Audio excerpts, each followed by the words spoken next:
katta Kalis xolamiz bilan birinchi marta uchrashdim kecha. G'iybat time.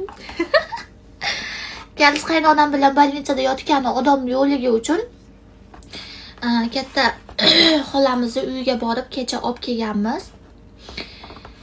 Va bitta narsa aytsam, voy, qaynonam ko'radi bu videoni.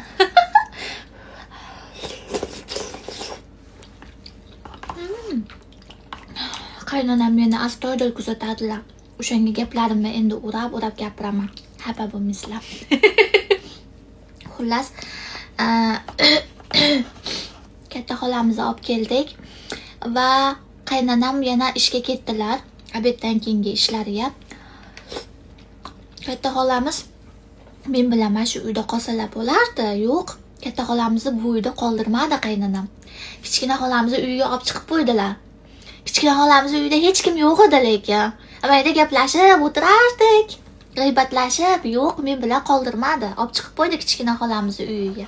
Nimaga? Katta xolamiz meni ko'rgani ko'zi yo'qmi? Yoki nimaga? Tushunmayapman. O'tirardik gaplashib, bu uyda men o'zim o'tirdim. U uyda katta xolamiz o'tirdi o'zi. Kichkina xolamiz uyda. Nimaga? Tushunmayapman men. Kim biladi nimaga?